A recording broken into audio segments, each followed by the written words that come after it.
So today I want to talk about the book Moong Over Microchips by Venkat Iyer. This is not a very popular book and there aren't many reviews on it online. And I read this book 6 years ago. I was traveling somewhere and I found this book at the Mumbai airport and I liked the premise of it. So the book is about the author's journey from being a techie to becoming a farmer. He had a high-paying IT job in Mumbai and he was totally disillusioned by the corporate sector, and he decided that he wants to quit and try his hand at farming. Through the course of the book, he talks about his hardships and from learning everything from scratch, not only on how to be a farmer or how to grow crops, but how to deal with not having the comforts that he was so used to in the city. Also, he was not as welcome in the beginning by the farming community in the village, because I think farming communities all across the world are quite close-knit and they don't like outsiders, especially if they aren't sure if you're going to stay and stick to being a farmer, right? So he talks about that, and that was fascinating how he managed to win their hearts by the end of the book.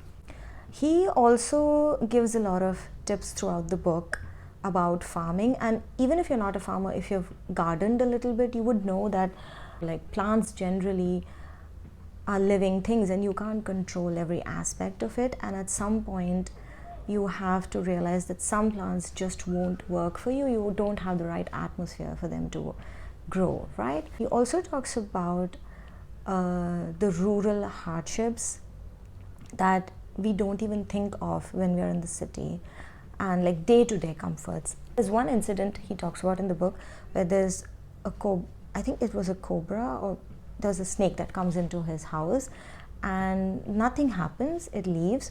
But then the primary thought on his mind at that time was that if the snake bites me, I don't have the facility to reach the nearest hospital in time.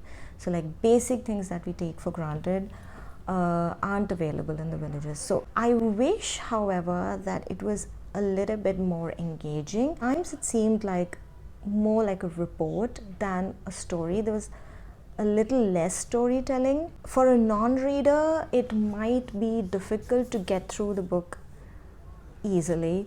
I found it fascinating, but I have to accept that it's not a fast-paced book. I think it's a good read, especially if you like gardening.